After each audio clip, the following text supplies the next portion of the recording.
Hold on, please.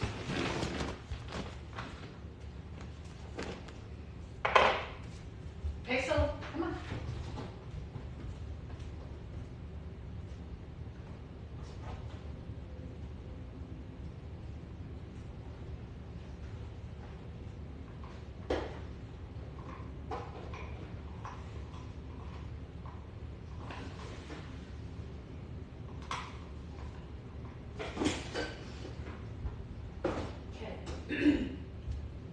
I have like editing to do, girls.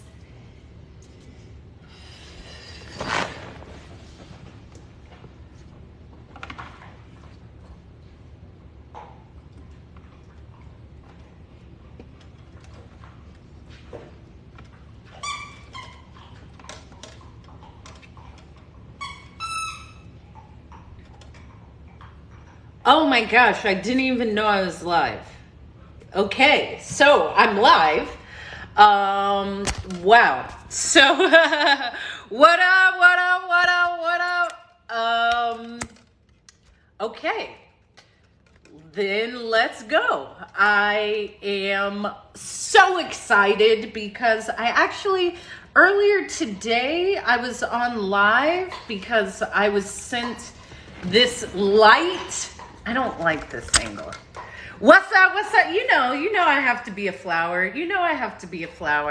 And let me adjust this because if you were on my live earlier today, I had this package from the TikToker and I unboxed it and it was this light. And I always love a good light and I love a good sunflower. What's up, moonlight baby? What's up? I have been bathing in the moonlight and the sunlight, and I am here to talk to you. So, I shared with a lot of people earlier today some beautiful developments. I am officially a TED Talker. I will be speaking on the TED stage.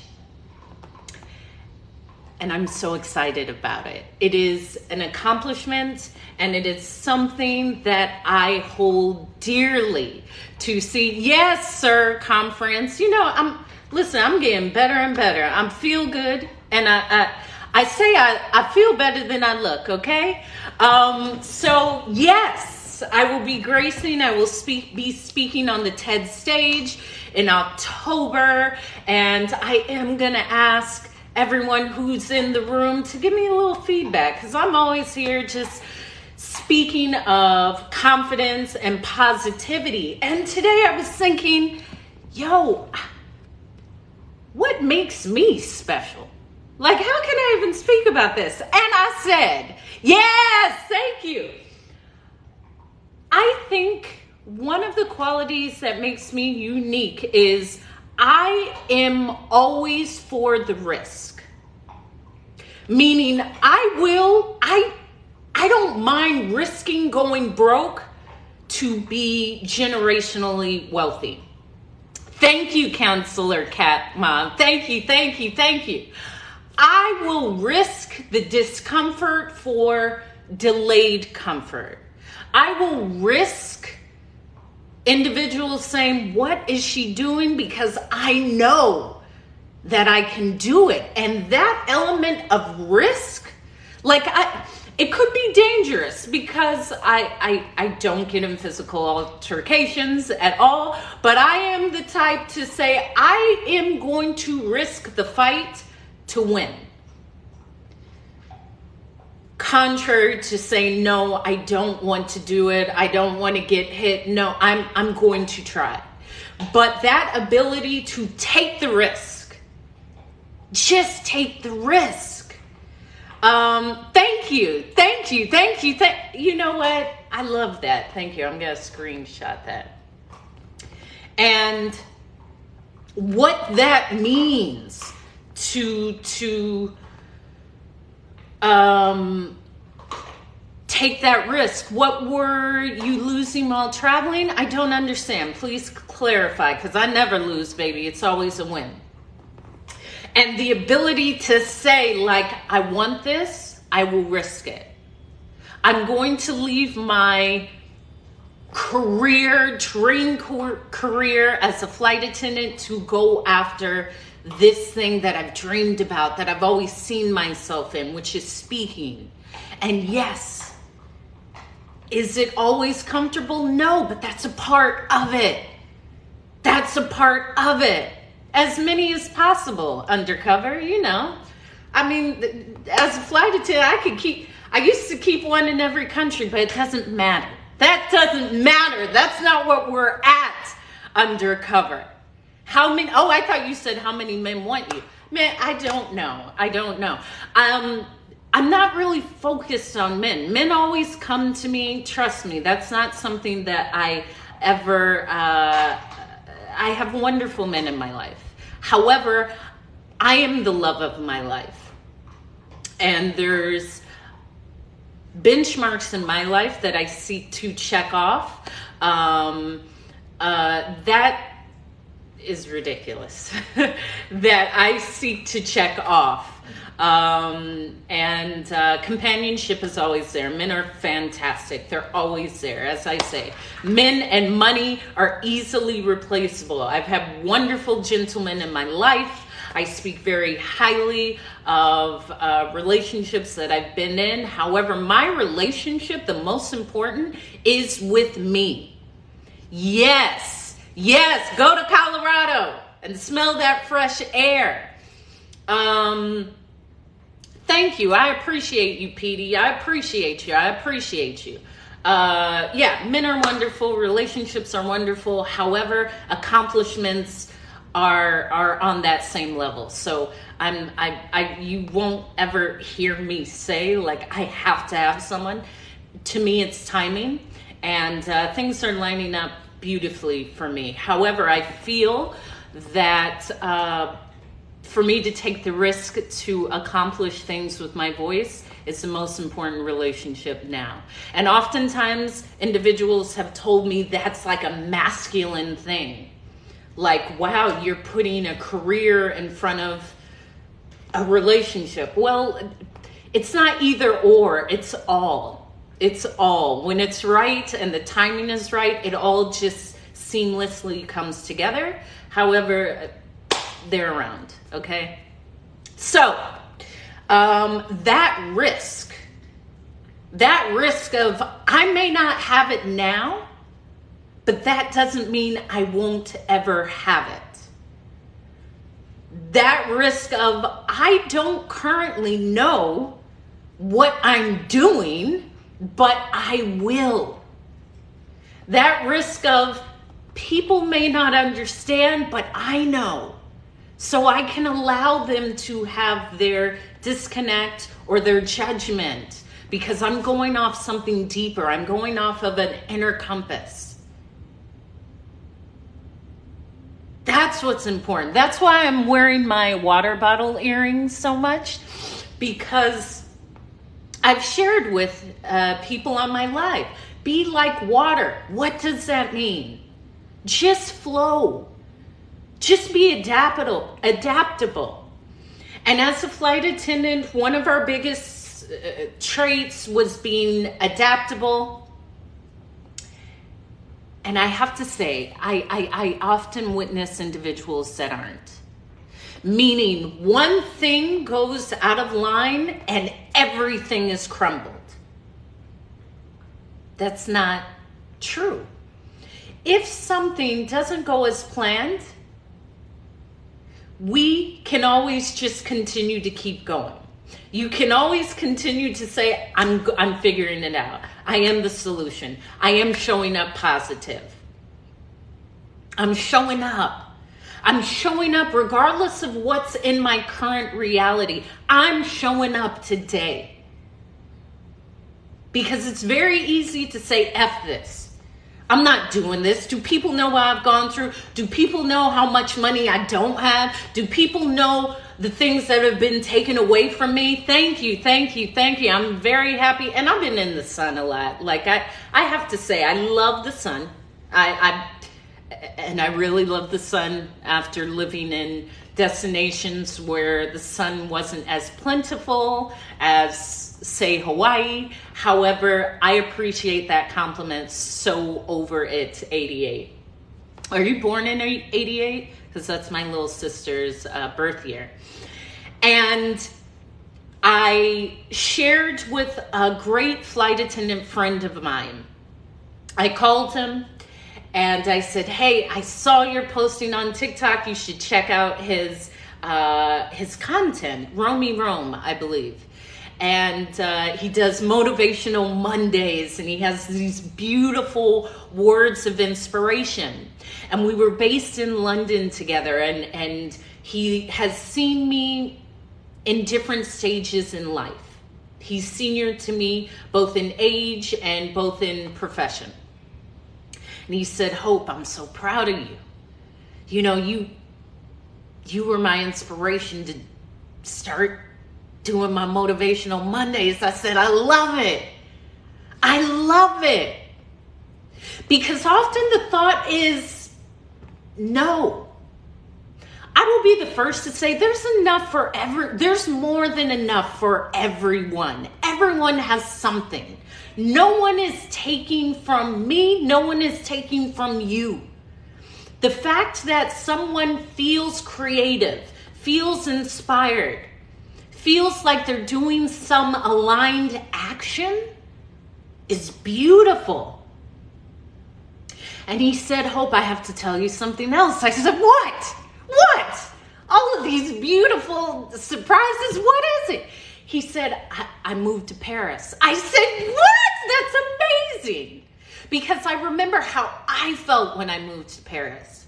I remember how I felt when I moved to London. I remember how I felt when I moved to Maui. I remember how I felt when I was kicked out of a country and banned for a year, but that's a different thing. The fact is, it's that pursuit. It's that something new. It's something that you have the thought. And oftentimes you don't even grasp onto the thought. You just let the thought linger. You know, don't start that. I have these two dogs next to me, so if you hear some rumbles, it's them. And they've already started. But to have the thought and take the thought and grasp the thought and put the thought into action and act on the thought and do that repetitive motion until it comes to pass is the magic, is the manifestation, is the blessing, is what you feel when I speak to you. Because I've done these things so much, it blossoms something out of you. When you decide to go after something, and it could be something minimal, like I want to go get a donut today. There may be the thought of, I want a donut. Then the next thought is, I don't deserve a donut. Then the next thought is, I didn't work out. I don't need to eat a donut. Then there's always multiple thoughts. But the decision to act, that decision to go forward, is the lightning rod to what I would consider success. Because it's what you learn in the process. And as I was speaking to this friend, he remembers me from when we were first based in DC, because that was my first base. That was the first place I lived. And then we became great friends while living in London. And I stayed in Europe for 7 years, and he had transferred back to the US, but was always traveling and just happy. What's up? What's up? Well, I'm glad you were thinking about me, D-Way. What's up? I'm thinking about you too. That's why I got the sunflower. I hope I'm brightening up your day. And everyone who comes on and says this, you are inspiring me, because I decided I need to be more transparent. Yes, I'm a speaker. Yes, I am now a TED speaker. Yes, I am. Even the feeling of saying that I'm officially a TED speaker. I'm going to grace the TED stage in October. I had superimposed a picture of me, and I went online and took the TED background and put myself into the picture, and I printed this out, and I slept next to this on my left side bedside table for almost 3 years, and it came to pass. I didn't say, man, I printed this out and after a week it didn't happen. No. Yes. October 7th is when I'm giving the TED Talk in Karlsruhe, Germany. Even that, I'll document that while I'm in Germany. But it is, thank you, Alfred. It is that process. It is that yes. Listen, and Counselor Cat Mom, you spoke of going to Colorado. Right before I moved to Maui, it's always going to happen. I knew it was going to happen. It's just up to me to continuously believe that it will. If I did not believe and say, I know this is going to happen, I would have quit. It's almost 4 years from that time that I put myself in that picture. But it's not up to me to judge the time. The time doesn't matter. The fact that it happened is the goal. And oftentimes we misjudge the time. We say it's not happening fast enough. It's not going to happen. I don't have what it takes. And I can say that because I felt that. I know all about imposter syndrome. I know all about telling people you're a speaker and they're like, oh, really? Well, I thought you were a flight attendant. It doesn't matter what you think. It's how I see myself. I have to walk that way. If I see myself being as notable as the Nikki Giovannis or the Maya Angelou's or these inspiring speakers that make people say, you know what, I heard hope, I'm going to keep going. That is the goal. It doesn't matter how long it takes. It's the fact that it's day by day, incrementally, step by step.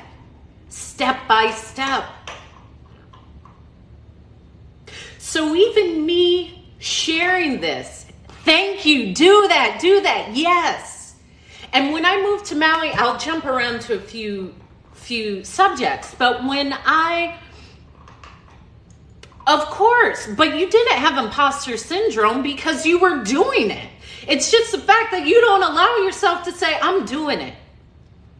Oh, yeah, I love Maui. However, right before I moved there, I got a keychain. I went to a Goodwill, and right when I walked in, I saw a Hawaiian dictionary. I said, I think this is speaking to me. And then I saw a keychain with Hawaii. I was living in New Jersey or New York. This was about 6 months before I moved.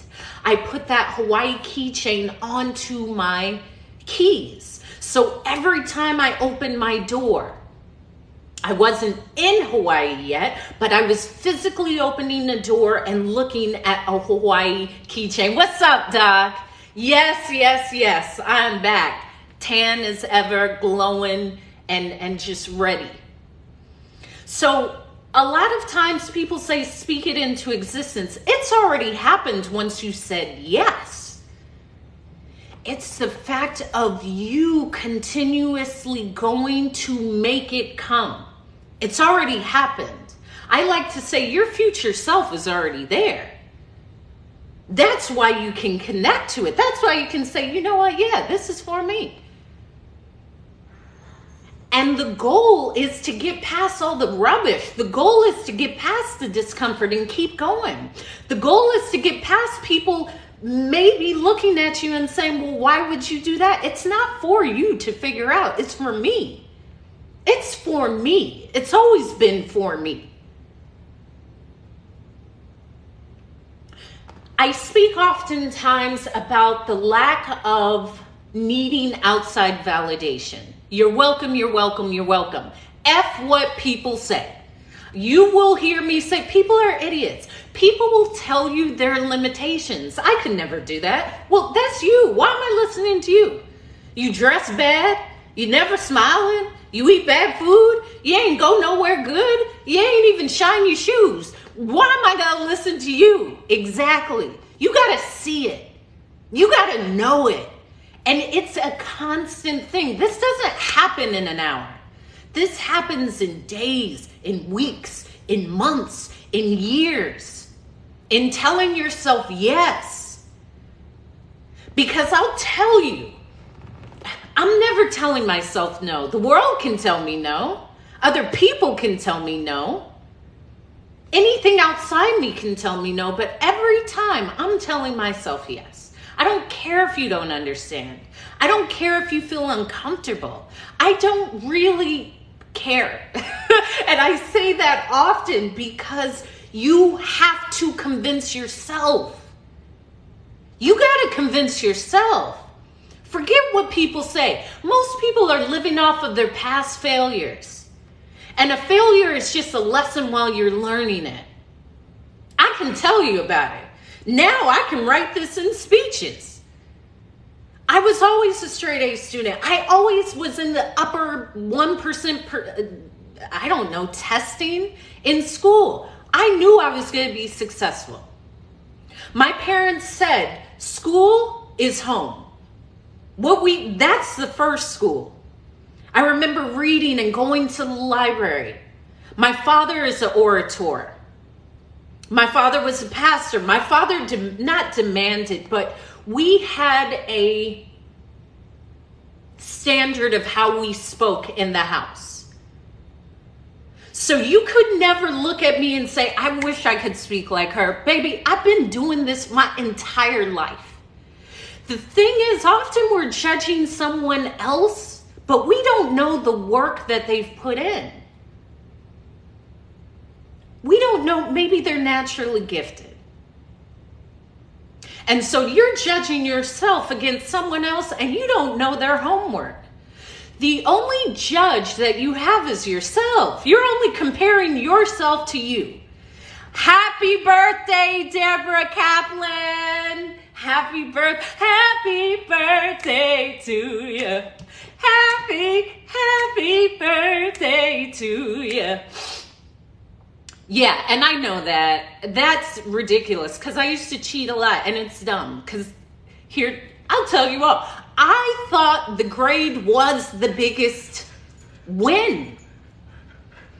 And so I remember, I remember, okay, do you want to be in the, I opened this about risking. I am a risk taker. I say I'm a badass. Okay, really? Thank you. This is Alma. That is the husky Alma, and she is lovely. I remember taking a huge risk. I was taking a final. I believe this was my junior or senior year of high school. And this is how much I risk. I was in maybe my geometry class. It was some sort of math class. The teacher left the class.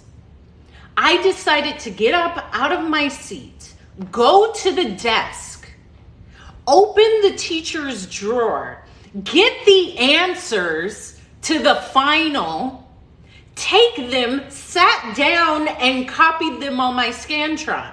I thought I was winning in life. Little did I know, one of the walls was windows, and the teacher who went to the bathroom was watching me do this the whole time. So I shared that to say I learned from that. The grade wasn't worth it because I didn't even get the grade. I think she automatically failed me because I took the risk. However, it makes for a great story. I think that's why I had to take that in summer school. I don't know. I've always just been like, I'll take the risk. I did that. I did. I learned something from that because I couldn't even get out of it. A lot of times, as I've said, I've always had this voice. I've always been able to maneuver with my voice. I couldn't maneuver out of that. And the whole class was like, Hope, what are you doing? They were egging me on until the teacher came in. Nobody stood behind me then. And I had to take the fail. But, now I'm here. So it's not always about the grade. Oftentimes it's truly about what you learn. What you learn, how you can use this into your daily life. Oh my gosh, let me tell you, okay, you want to hear a risk.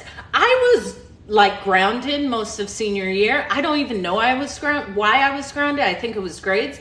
But my thought was, and thank you for liking and sharing the live. Please like the live because you got to hear why I feel so powerful.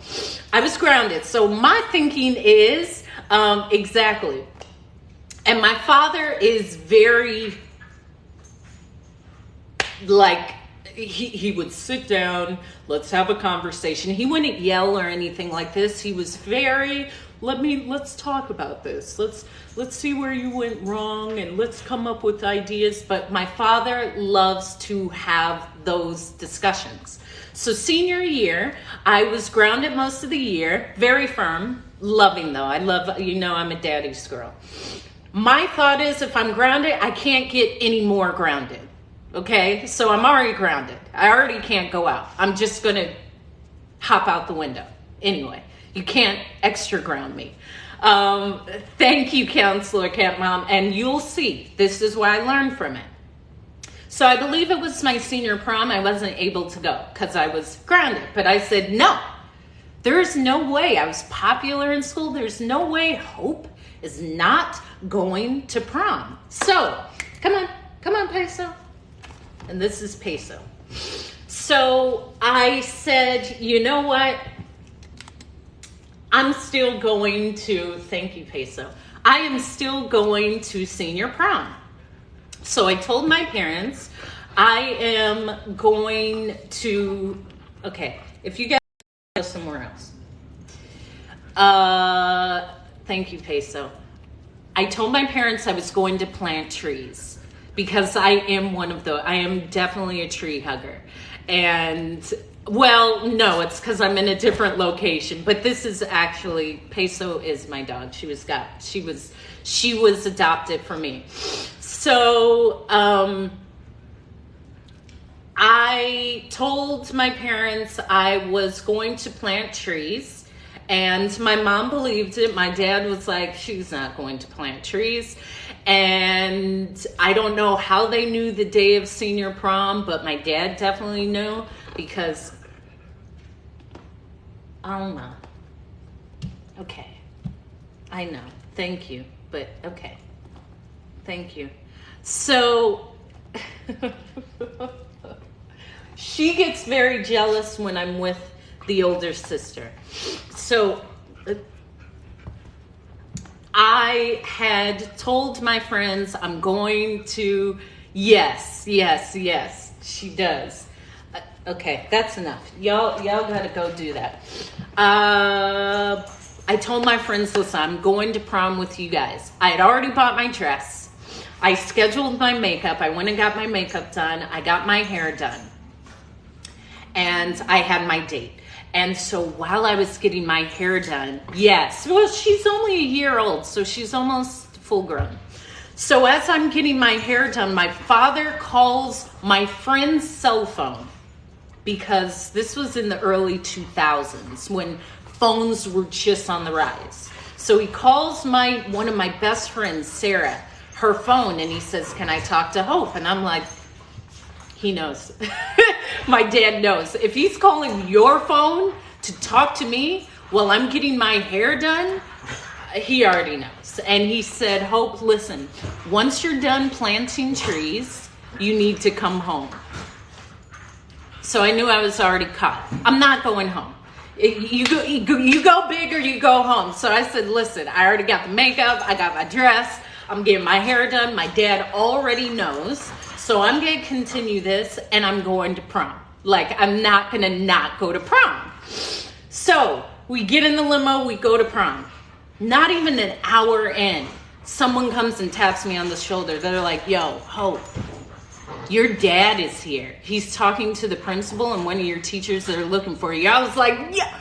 Okay, all right, hey, where's my date? Where's my date? Took my date, took the pictures like, ching, ching, ching. Okay, go.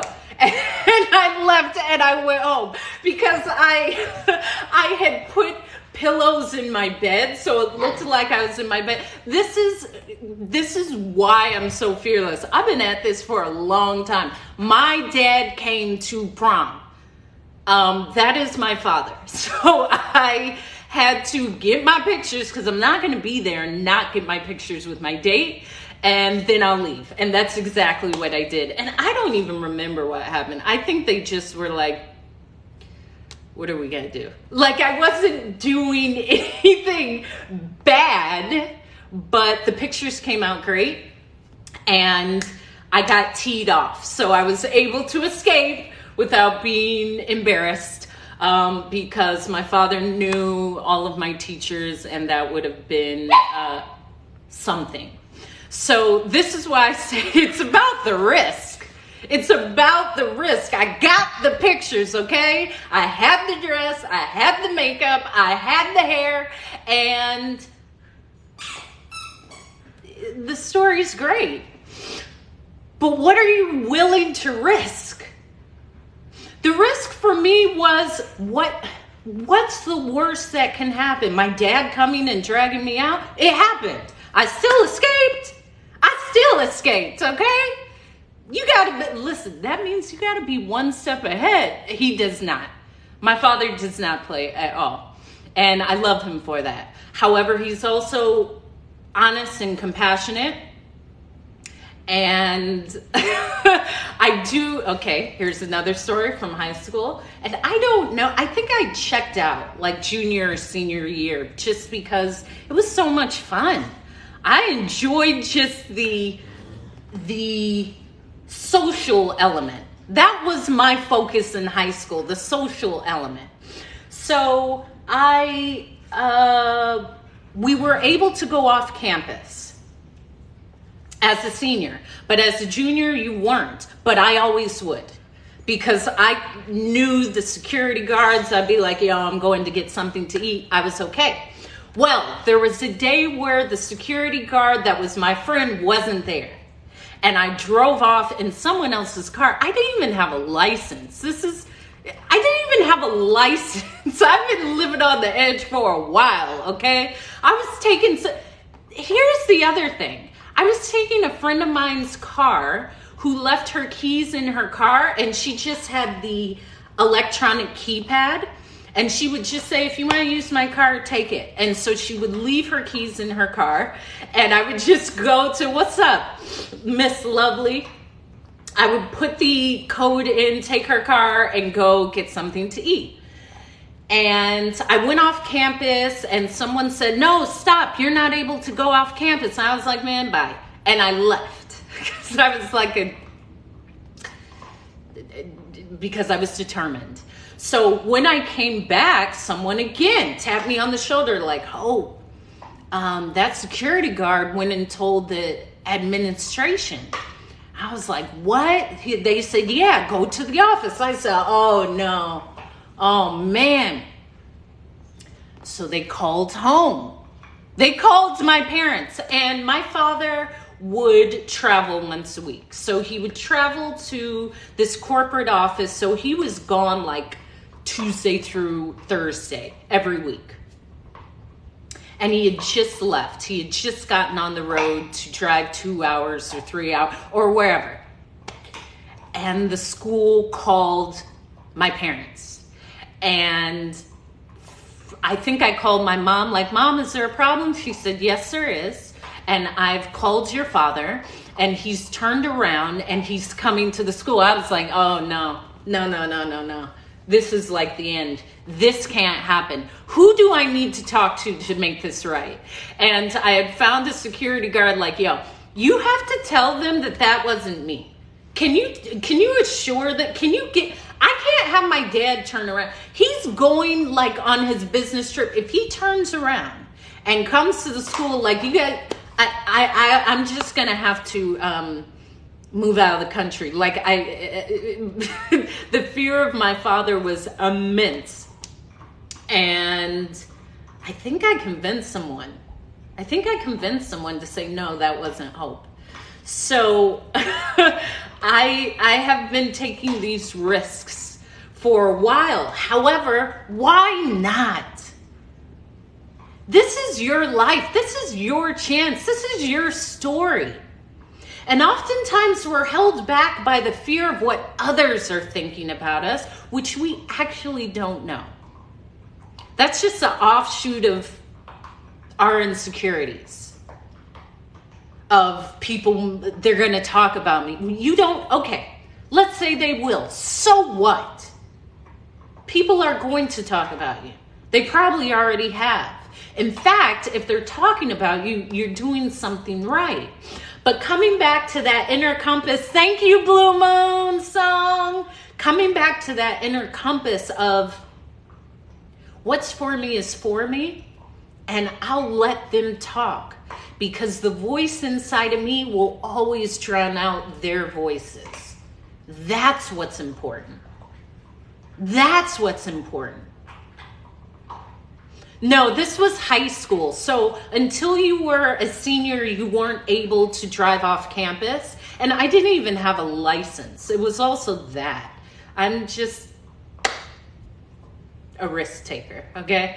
I'm just a risk taker. But yeah, it sounds like, and it wasn't my car. Like, there were several avenues that were being crossed. But I'm here now. Maybe that will be in the TED Talk. Taking that risk, you grow from it. You grow from taking those risks. Come on, Peso. You grow from every time you say yes to yourself. You grow from every time you actually accomplish the unimaginable. And I shared in my live earlier today about, say, money and how money prevents individuals from trying things. Money prevents individuals from moving. Money just clouds judgment, rightfully so. But who's to say that it won't work in your favor? Who's to say that something lucky may just happen to you? I always say, yeah, great things come to me. It's me. It's me. It's hope.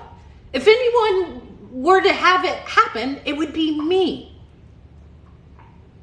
If I were to think about money when I was a flight attendant, I would have never been living in the places that I lived in. I would have never transferred to London. I would have never lived in Paris. I would have never, well, I lived in New York because I got kicked out of the UK, but that's a story for, you see, I take a lot of risks. I would have never moved to Hawaii, but it's what I wanted. Just because you're moving to a place that seems expensive does not mean that everyone is paying that. You will find what's for you. People will come out of the woodworks. Things will happen. You just got to tell yourself yes. The moment you say, nah, that's not for me, I can't afford it, it's not for you. The point is to say, I don't know how, but I know it's for me. And here's a great story. When I moved to London, initially this was a year and a half into me flying. So as I shared, I was a flight attendant for 15 years before retiring and starting, you're welcome, speaking. So I always knew, and I used to dream about living in London and Paris. As a young girl, I wrote about it, I drew pictures. And this is why I say, what's for you is for you. You don't know how it's going to come, but if you see these things, or you dream about living somewhere, or you have these visions or goals, or just see yourself in a place, it's because it's for you. So I was based in DC, and I loved DC, especially being a young woman, a young single woman in DC. It was a fantastic place because you have these foreign diplomats, you have the lawyers, you have a lot of academia, you have a great diverse group of intellectual people.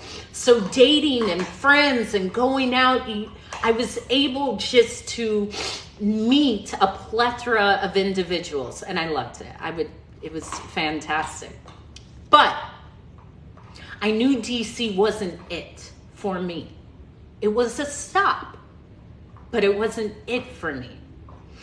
And my company had international bases. So my airline had international bases.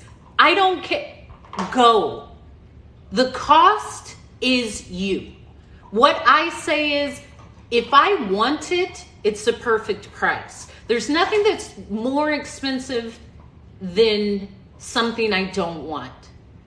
I'm not going to live somewhere because it's cheap. No, I don't want to be there.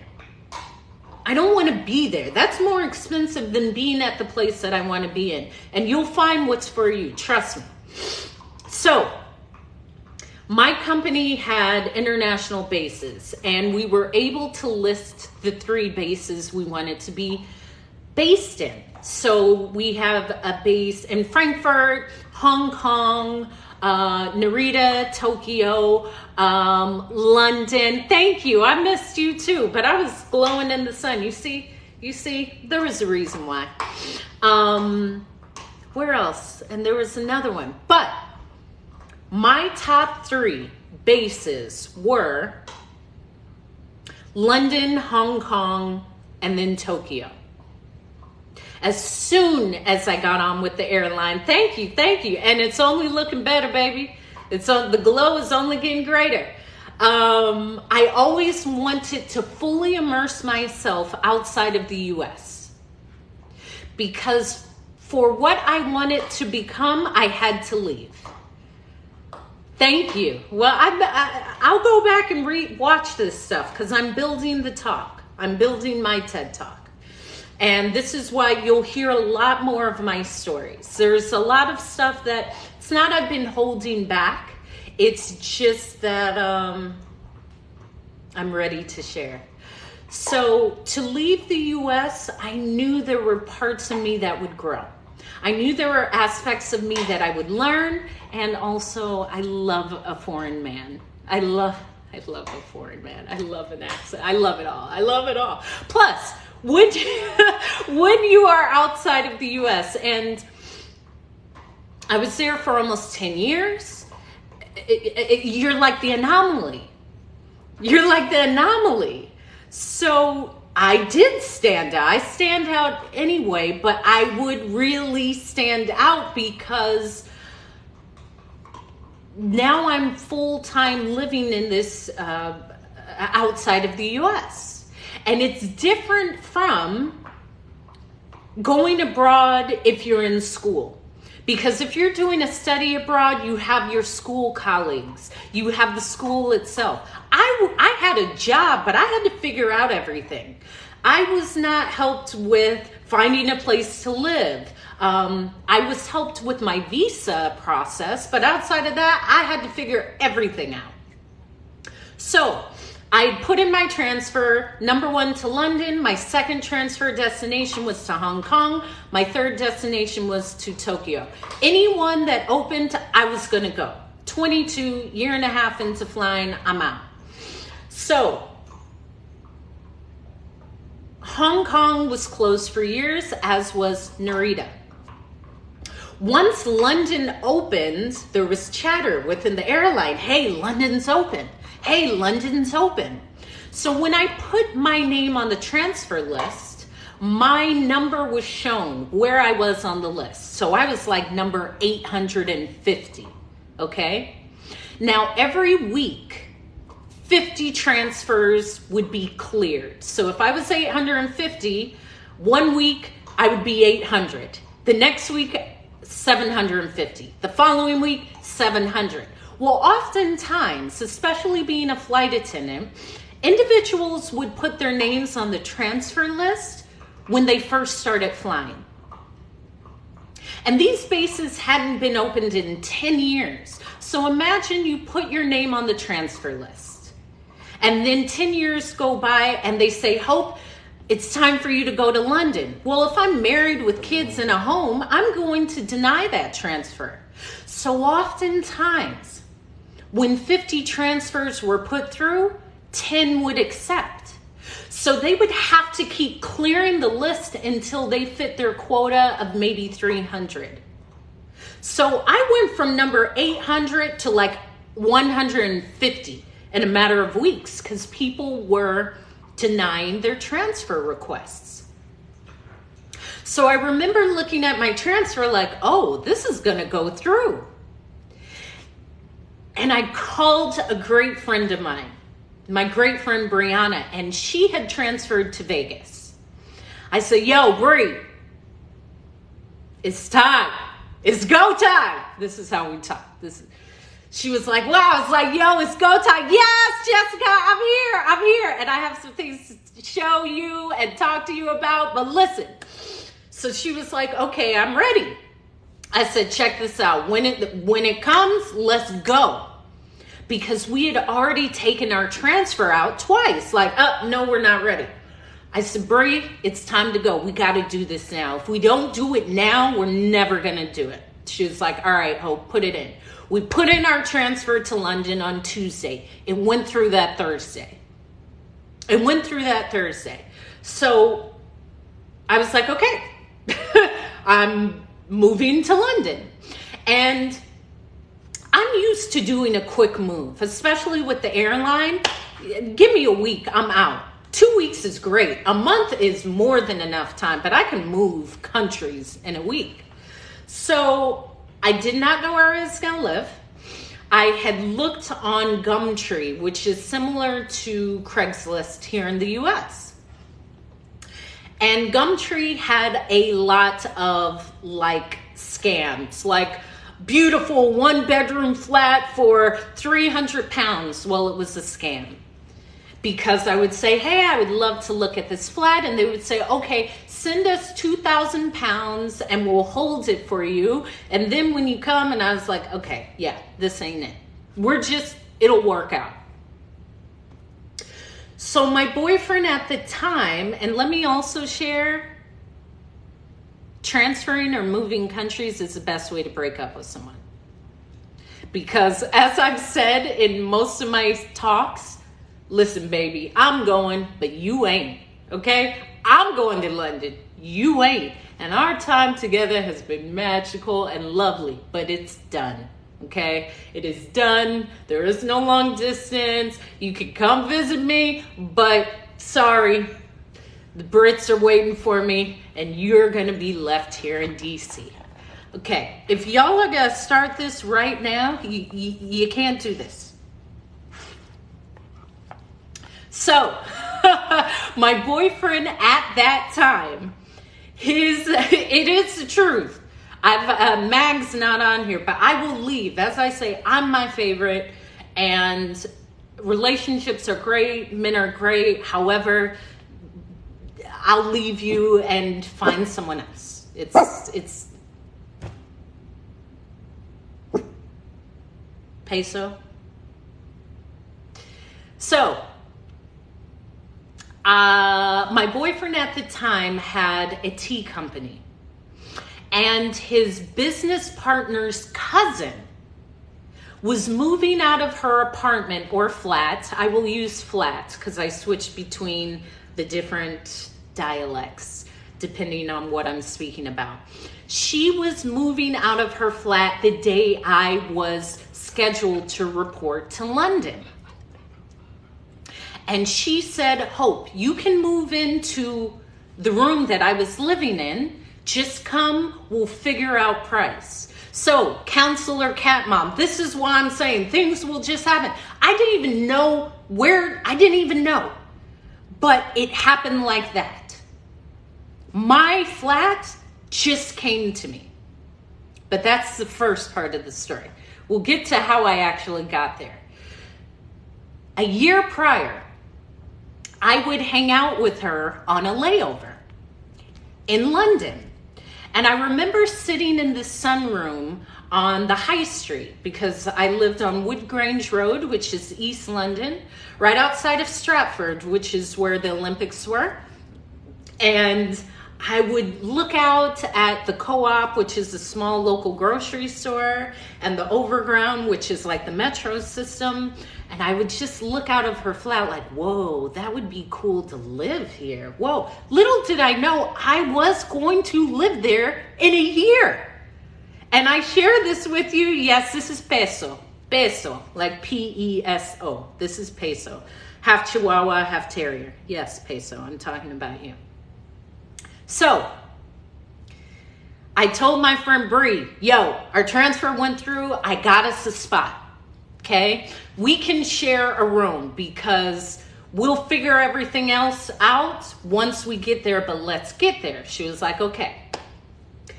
I was living with my boyfriend at the time in DC, so I didn't really need anything. In fact, not only will I leave the man, I'll leave my stuff. Like, I'm ready for a new life.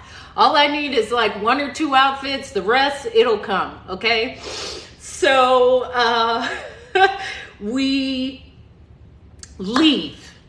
And I did pack a bunch of stuff. I packed a total of 4 bags. I usually take like 3 or 4 bags because I didn't know. It was, listen, I will continuously say it. The favorite is me. The favorite is me. And it's nothing negative towards the partner. Things just transpire. Not everyone is it. Not everyone is that husband. Sometimes we just learn from each other or enjoy each other's company. And in fact, I'm on good terms with everyone in my past. Thank you, Grace and Mercy. What's up? This is Peso. And this is Faith. I'll update you. Okay, if y'all are gonna do that while I'm on here, you gotta go. Peso. So, I remember, and I'll be sending you an email, Faye, because in October, wait a minute. Both of you guys are gonna go outside. So let me stay on track with this because Counselor Cat Mom has to hear this. Both of y'all are gonna go outside. So we get on the flight to London, and this is when I'm telling the story of how I relocated to London. Okay, you can't take my shine. I'm the star here. I'm the star.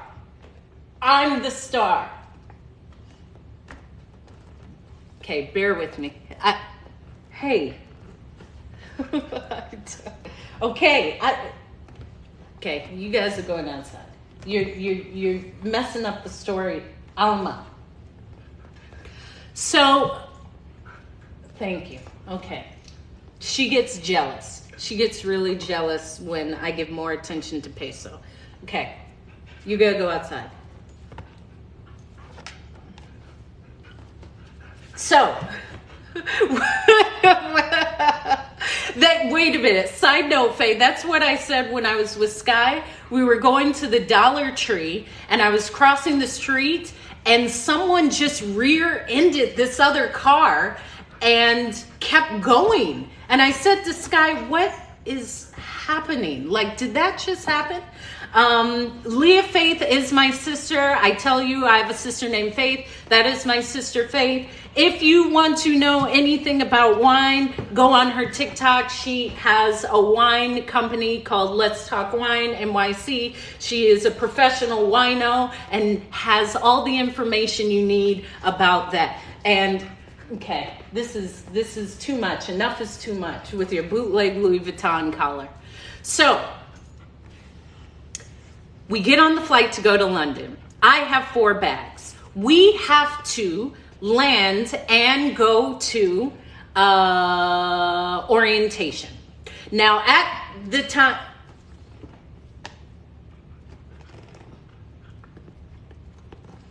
Okay, so we go to orientation, and then after orientation, we were just going to sleep in the domicile.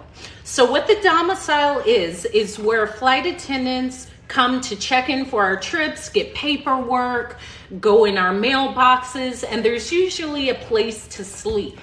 Little did I know, pardon me. Okay, both of y'all, out, come on. Both, come on. Go, bye. That's it. Okay, so you can come. So, okay, I know. What's up, Joy for Love? Good to see you. Oh, I got all my peoples in here. What's up? Yes, of course, that's fine. I like to call myself their guardian. But yes, I'll take mom. So, we take the flight over to London. We go to the orientation. Now, I did not know in London, in the domicile, you can't sleep overnight in the domicile. Because our domiciles in the States, you can sleep overnight. There's beds and recliner chairs because flight attendants will come in from all-nighters, take a rest, and then hit the road to go home. So we go to our orientation. And then me and my friend Brianna say, let's go take a nap in these recliner chairs and we'll leave tonight to go to the flat. So we're in the recliner chairs and we had taken the all-nighter into London. We had gone to the orientation. So we came right in to the airport. We went to orientation for a few hours and then we went into the sleeping room with the expectation of sleeping overnight. Until someone taps my shoulder as I'm sleeping and they're like, sorry, are you sleeping? And I'm very American and I said, Am I sleeping? Yeah. Are you trying to sleep here? I said, that's why you woke me up. Yeah, I was actually sleeping with the intention of sleeping here. She said, oh, you're not able to sleep here. We actually closed the domicile at 4. I said, you closed the domicile at 4? Then why would you ask me if I'm sleeping? You saw I'm sleeping. Okay, I have a interesting relationship with the Brits because at times they're not forward. So I said, okay, I guess we gotta go. So me and my friend Brianna are already kind of perturbed because we were sleeping so nicely. Now we gotta get our butts up, get our bags, and try to find our flat. Now, this is 2008. So Google Maps isn't a thing. In fact, at that time, Google Maps, you might have still been using MapQuest. Also understand that internet and phone wasn't really the biggest thing in 2008. And add into it, I didn't even have a SIM card for the UK. Okay? I have to tell you that so you understand the story. So me and my friend Brianna are like, okay, yo, we need to find the flat, but we don't have SIM cards for the UK, number one. There's not just Wi-Fi in the airport. So it's not like we can get on our, I look good to me too. Thank you, Ford man. I can't just get on the computer and Google Maps it, number 2. And number 3, whatever battery power we had on our phones was almost done, right?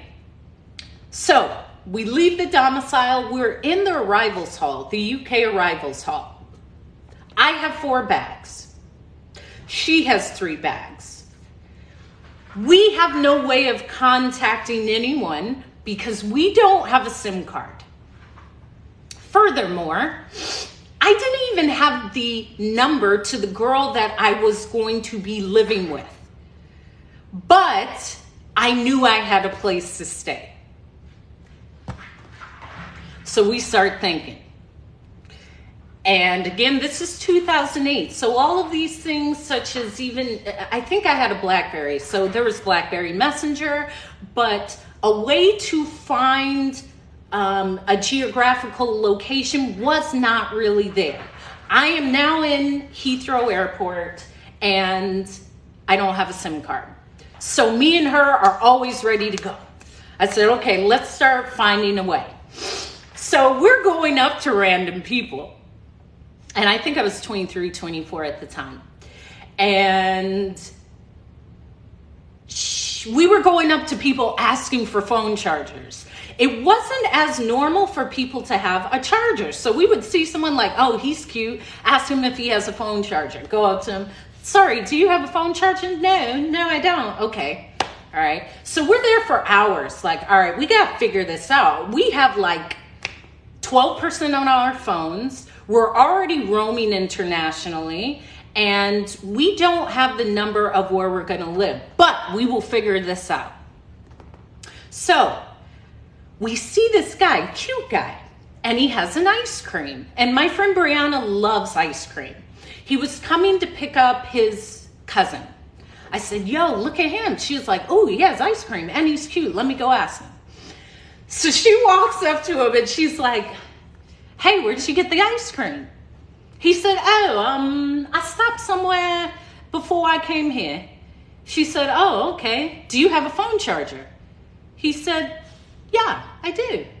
She said, oh, okay. Do you have an extra flat that we can stay in? He was like, yeah, actually I do. And she was like, oh, come. Because we were like the dynamic duo.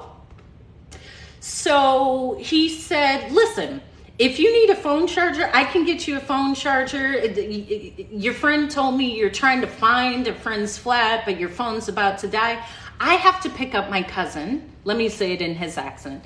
I'm here collecting my cousin. However, after, I can take you to a spare flat that I have. We were like, oh, great. Okay. When? He said, if you can meet me at Canary Wharf, say 5:30, I'll get you the charger. We were like, okay, we'll meet you at Canary Wharf. We didn't even know where Canary Wharf was. Like, I'd been to London several times. However, I didn't really, I knew central London, but outside of central London, I wasn't aware of the train system. Learn it. Learn it now. Here's the moral of the story. You gotta learn then. I'm not worried about not getting there. I'll get there. I gotta learn it. The dude said he's gonna get us a charger, and he has an extra flat where we can stay and charge our stuff to get to our flat. But we gotta get to Canary Wharf, which we've never been to. So we said, okay, we'll see you at 5:30, which is 5:30. Now, baby, when I tell you, first of all, I've spoken about this. One thing that's great about the U.S. is our ADA, American Disabilities Act, meaning most everywhere you go in the U.S. has step-free access. You don't recognize this until you leave the U.S. Meaning, if you're in a wheelchair or if your walking is impaired, there's always an escalator or an elevator or a ramp. That is not the case around the world. It is a big deal in the U.S. People will sue you. They will sue your store if you don't have a ramp for someone who's in a wheelchair. That's not the case in the UK. And I share that to say, we have 4 bags. We have all of our life in our bags. There's a lot of stairs to go up and down to take the London Underground, okay? And with every train that we're getting on, one of the handles to each bag is breaking. So I'm going upstairs with these roller boards and a backpack, and boom, a strap would break. Like, oh, shoot, okay. So I'm like dragging one, then I have another bag, the whole top handle came off. I'm like, oh my gosh, this is like, how are we doing this? My whole life almost just flew out of this train. One time my handle broke just as the doors were closing, and I had to like impede the doors so I had to grab my bag. It was a lot, but I had somewhere to be. I had to make it work. I had to make it work. So we're exhausted. The handles to our bags are breaking. We're going up these stairs and down these stairs and looking at the maps and figuring out how to get to Canary Wharf. And we finally get to Canary Wharf, which is the city of London, which is like the Wall Street of London. It's where all of the banks are centered. So we get there. 7% on our phones. We're roaming internationally. We don't have a SIM card. And I say, call the guy, because we're here. And I don't see him. We come out of the train. My friend Brianna calls the guy and he picks up and she says, hey, we're here. Are you here? He says, yes, I'm here. She says, well, where are you? He says, I'm in the black SUV. I turn and I see he is there in a black Range Rover. And I said, oh, poof, he has a car big enough for all of our bags. He made well on his promise. He opens the boot. Well, yeah, they would call it the boot or the trunk. We put all our bags in. He had a crush on my friend. So he said, here's some chargers, but I also got you guys some SIM cards and phone cards. So you already have a 50 pound of phone usage. We said, okay, this is great. Counselor Cat Mom, this is for you. How all these things are just coming together. So we went from not having a phone, not having a SIM card, not even really having airtime to having a charger, having a SIM card, and having airtime. All from asking. So he says, oh, you're hungry? He said, of course, yeah. We've been in the airport like 24 hours. He says, right, I'll drop you at the flat, give you some time to wash up, and I'll take you to have a meal. I said, oh, this is fantastic. Okay, fantastic. This is great. So we get to the flat. Yes, we get to the flat, and it's this beautiful new flat. And he says, take your time, you situate yourself. And there was a washer and a dryer, which was great. I just went to take off my clothes and take a shower. It was fantastic. So he left us for a few hours, and then he came back. He said, I imagine you don't have a phone here, so I bought you some mobiles. I said, oh, this is good. It just keeps getting better and better. Okay, look at this. However, we still haven't called the lady where we were going to live. So we wash up, we get all pretty, we go out to eat to this terrible restaurant, which is called Pizza Express, which is similar to what we would consider Olive Garden. It's a chain restaurant in London. It is bland and flavorless and forgetful. Well, no, it's memorable because it tastes like salted cardboard. However, it was the fact that we were eating and we were in beautiful, safe company. And he had brought a friend who had a crush on me, go figure, and it was a great time.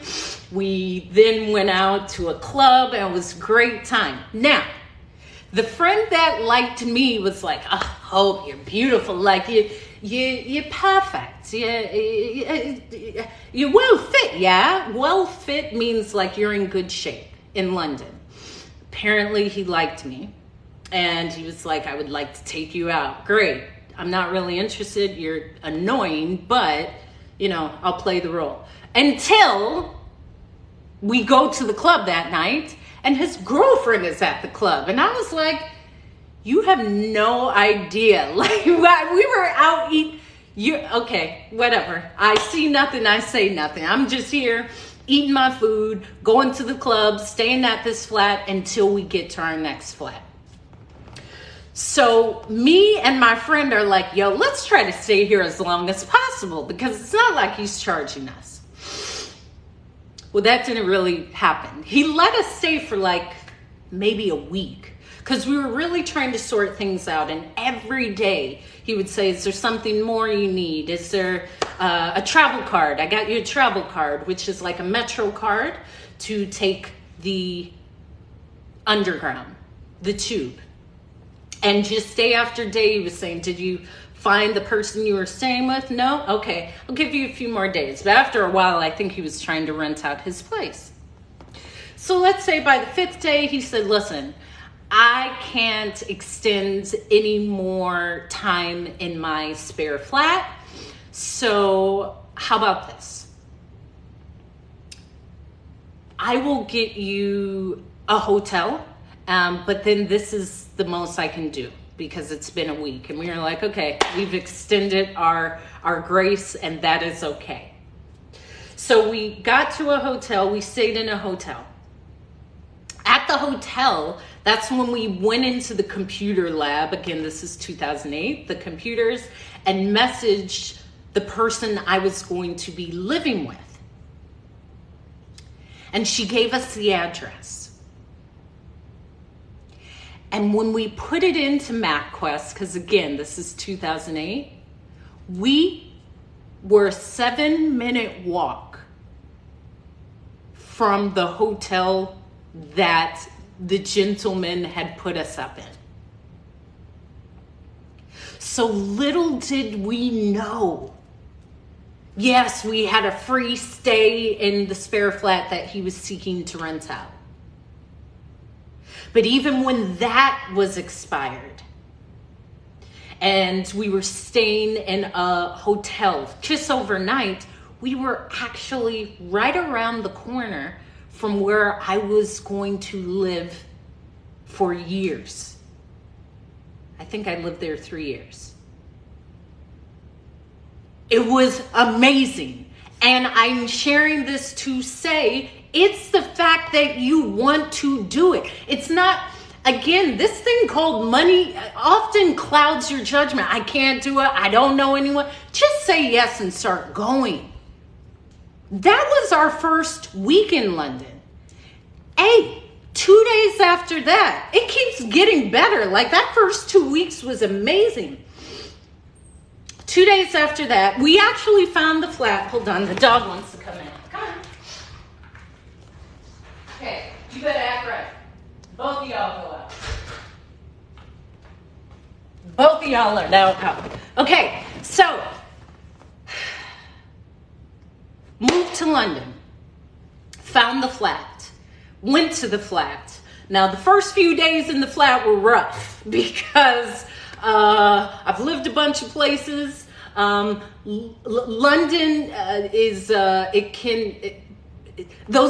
it was a character building experience.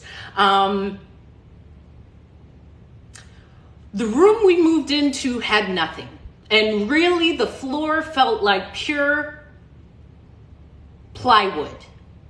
Like there was not a sheet, a bed, a curtain. They took the curtains. So me and my friend Brianna were actually sleeping on the floor and it was so hard. I remember like, oh, my bones as we were turning. Oh, no air bed. No. We had to find out like, okay, where do we go for this? We were still figuring out London. And the girl we were living with did not help. She didn't say, here's an extra mattress, here's a No. This is why I say just keep going. I used a coat as a pillow. I think this was the first day or two. But London is an old city. So the flats are very old. And the carpet was just stuck onto plywood. So it wasn't comforting. And there was no curtains. So when the sun came in, it was like, oh my gosh, like I woke it up. It was the trenches. It was quite a character building experience. Hold on. Okay, come on. Both of you, come on. Come on.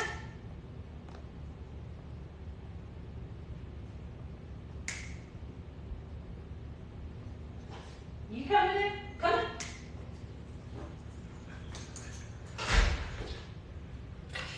So, yeah, no airbag. So, We said, okay, we may not have Airbnb, but we're here in London.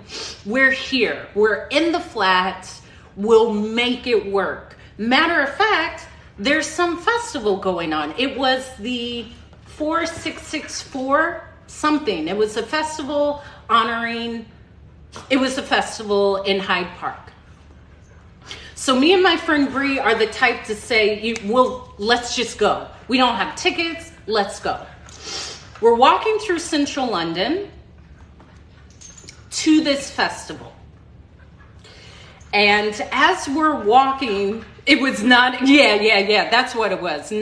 We were actually sleeping on the floor in our room. The flat was very nice. The flat was nice for London standards. It was big for London standards, but we had nothing in our room. So as we're walking, we walked past a hotel called the Dorchester, which is notable. Everyone Michael Jackson used to stay there, like it's one of the most notable hotels. And as we're walking past, we hear all this commotion and people. And we both turn to the side, and not even 10 feet from us, it's Nelson Mandela. Now, this is like our 8th day in London. And the commotion was because Nelson Mandela at this time was an elderly man. He was getting help getting to his car, and he was going to the festival we were going to because it was honoring him. And we turned and we took pictures. I'll have to find this picture because it was like so surreal that I'm seeing Nelson Mandela, and we're like, yo, life is so amazing. This is cool. This is so cool. Yo, this is cool. So we're walking to this festival in Hyde Park. Remember how I told you I'm a risk taker? We had no tickets. I didn't even know about a ticket. You've seen from my TikTok, I will sneak in to a concert. So we get to the festival and we don't have a ticket. So we're outside like, all right, does anyone have a spare ticket? We're just trying to get in. We just know we want to be in there. And Hyde Park is a huge park. So people are queuing up outside. In the UK, it's easier to get into concerts, I have to say. However, this was highly protected because Nelson Mandela was there, as well as a plethora of other notable people. So as we're at the barricade, all of these people rush the barricade and just start running in. Like they knock over the barricade, and my friend Brie was like, oh, come on, go. And I was like, oh, okay. And we just start running with all the people. It was surreal. So we just run in. I mean, security can't really catch you because there was really hundreds of people. It's one of these big festivals. So we ran in. And we ran in as Jay was finishing his set. I have a lot of Jay-Z stories, but I'm a huge Sean Carter fan. Jay was on stage because they had different stages and they had many notable people performing.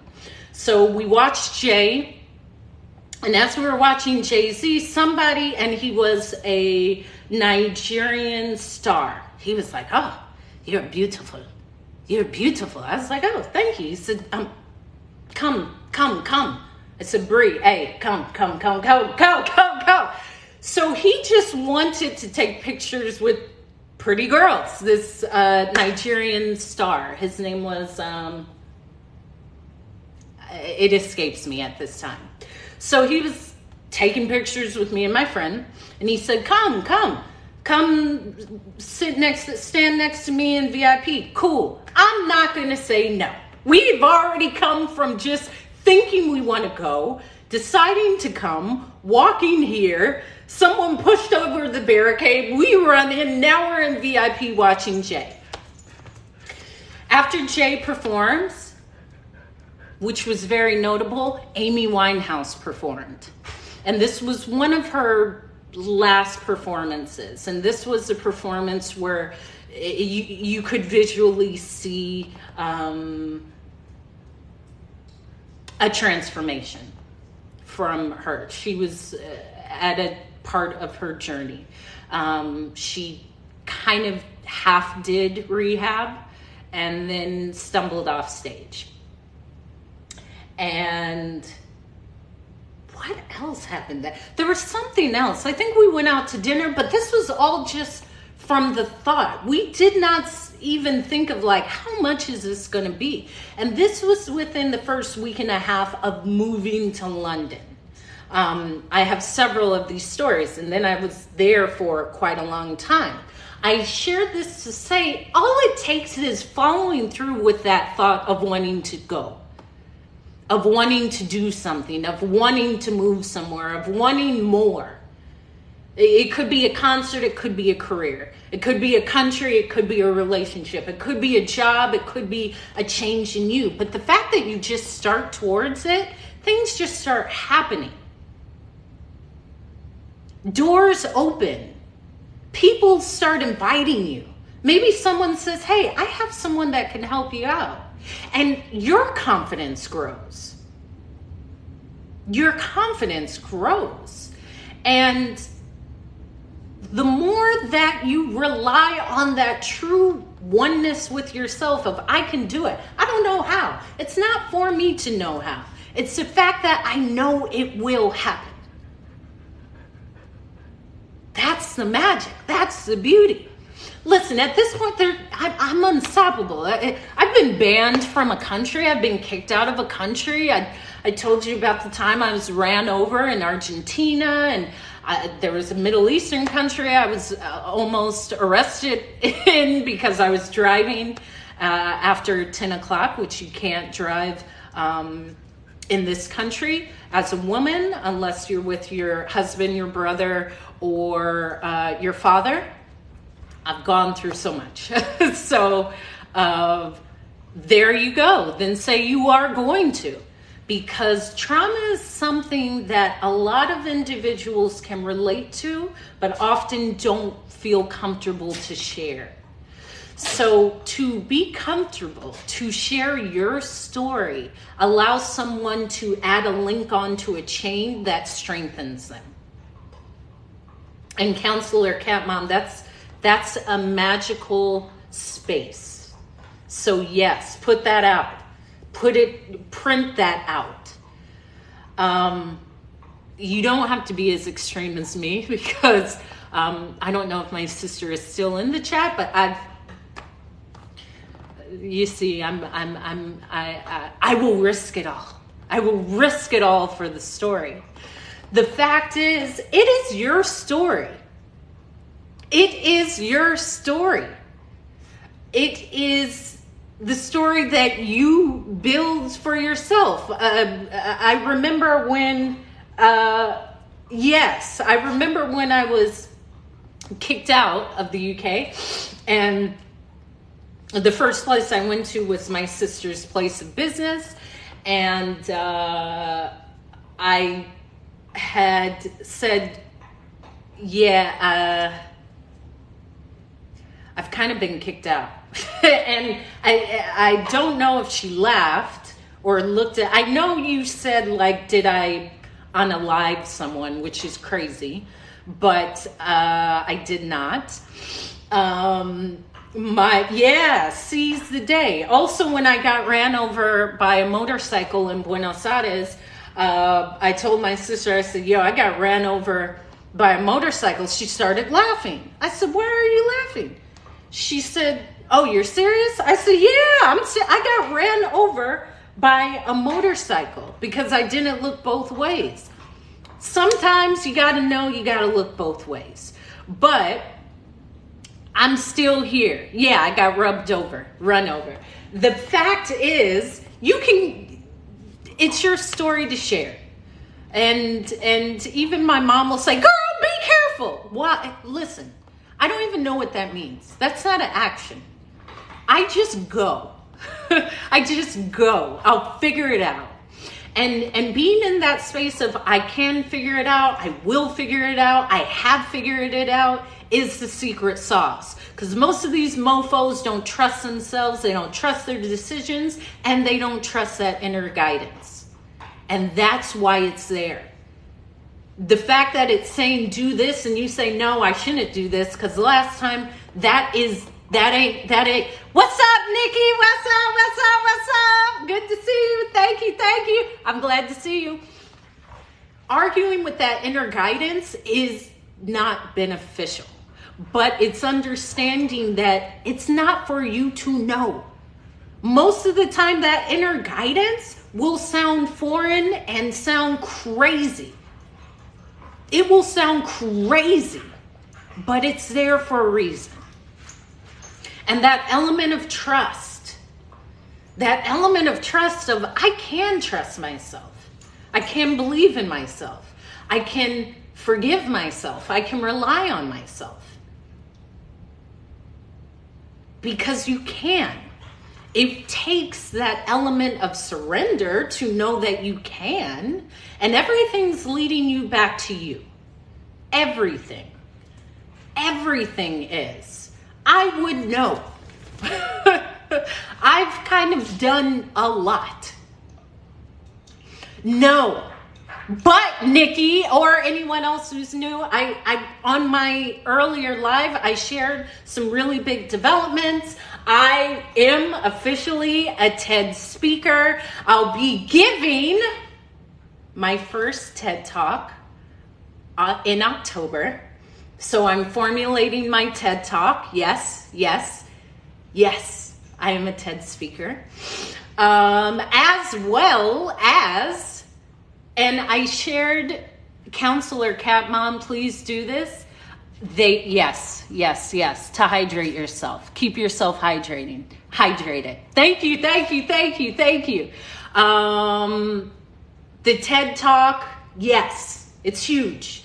Counselor Cat Mom, I shared with her that I superimposed a picture of me with the TED stage behind me 3 years ago.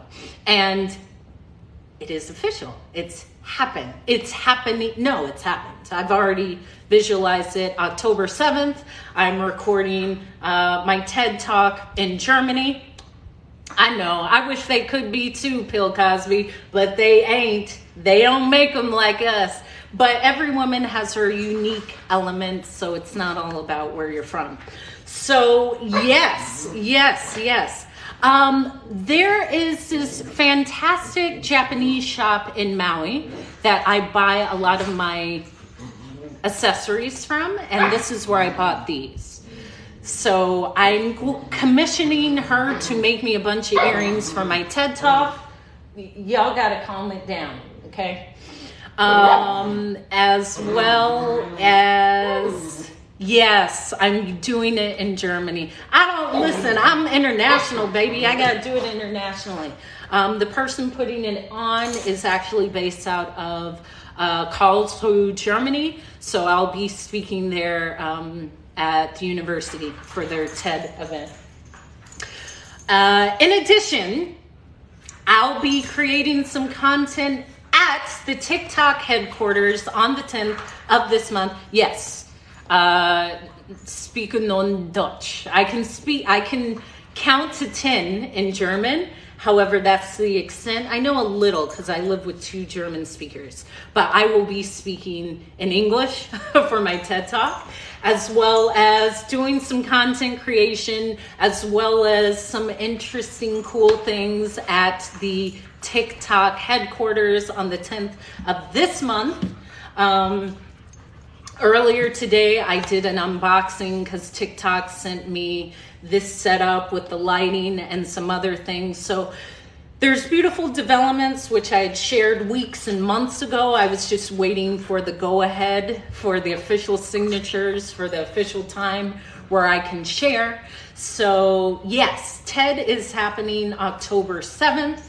And I will be asking for a little feedback from the hopefuls who come and hear me speak daily about the positivity for what needs to be shared with the world, because this to me is the world stage.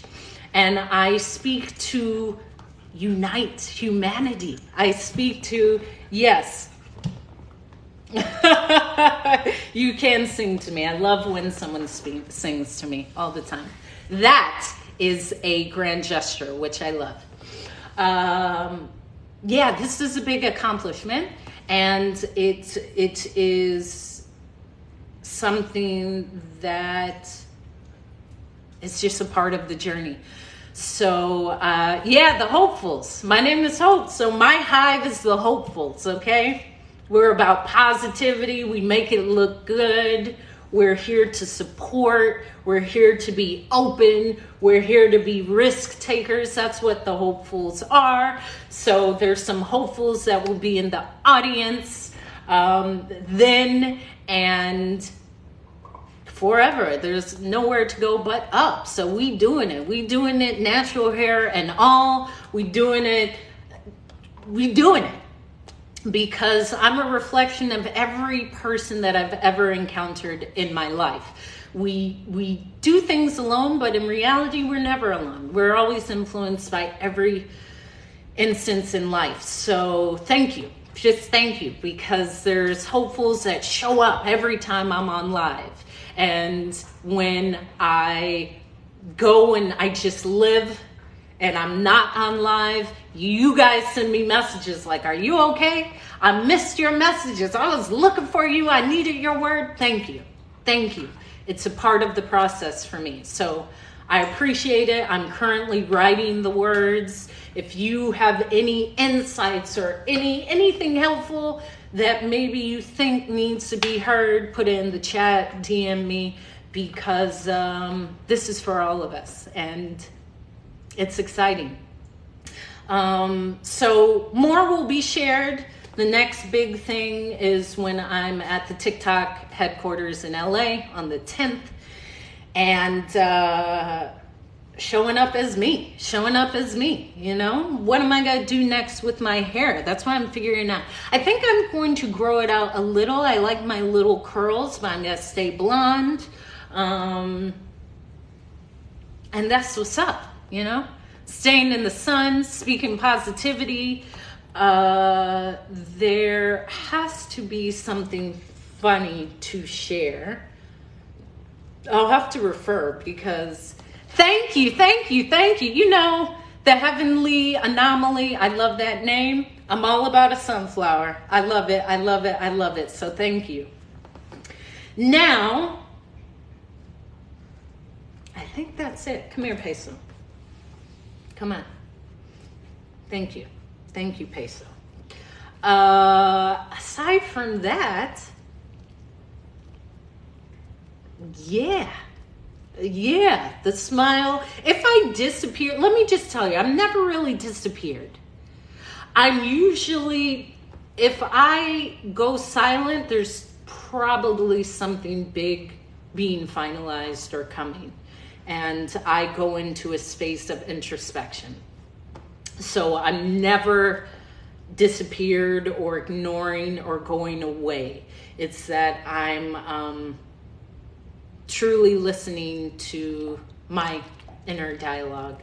And I feel that that can be a superpower when we become quiet and we can hear ourselves and we can hear every part of ourselves. The part of you that may doubt, the part of you that pushes the doubt away, the part of you that is growing into the new space. Of course you can. Counselor Cat Mom. And I have more moving stories for you because I seem to do it often. So with that, I won't apologize for not being on here, but I will say thank you for those of you who sent messages, and be aware if there is a time where I'm silent, if I'm not uploading or posting. What does a nosy pepper do? Run. Does it run? I don't know. It's just because I'm getting quiet and centered within myself. Because this is, I'm growing into this new space. And that's what it is. So that's it, y'all. That is it. At least for...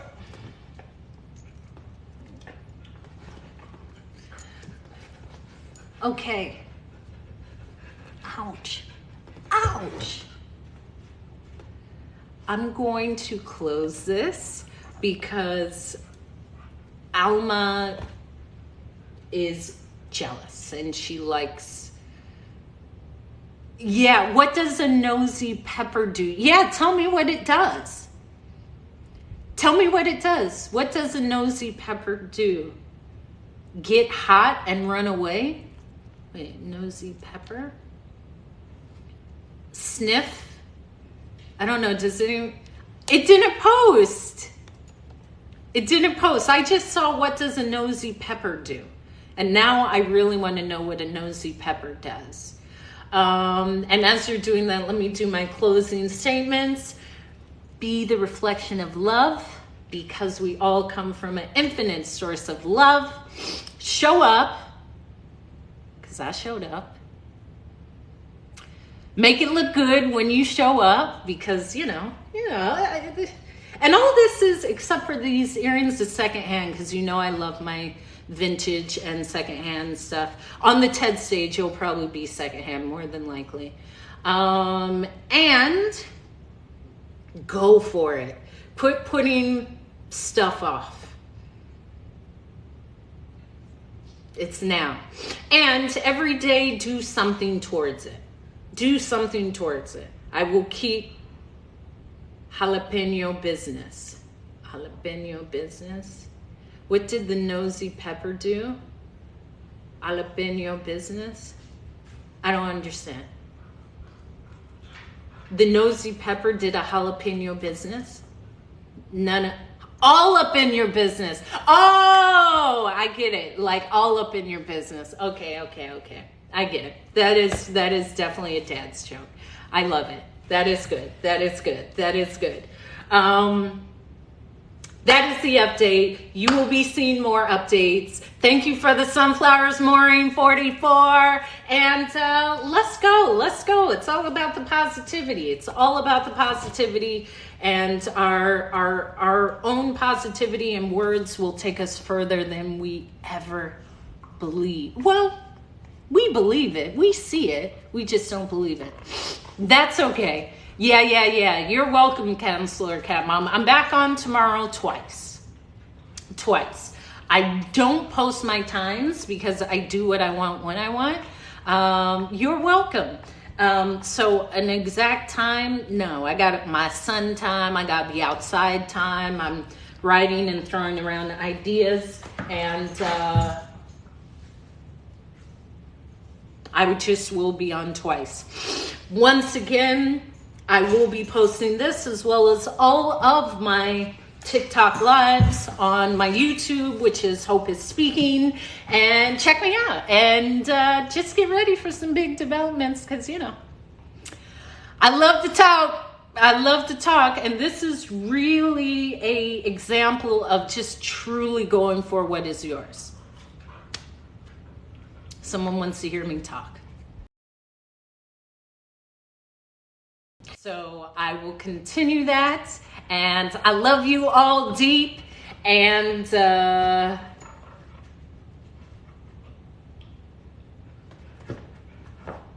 keep it sexy. Don't just keep it sexy with everything. The way you talk, the way you walk, the way you show up. Keep it sexy. Okay? Nikki styled you. I'm glad to see you again. I will see you tomorrow in another bright, colorful something. So let's keep going. Ciao.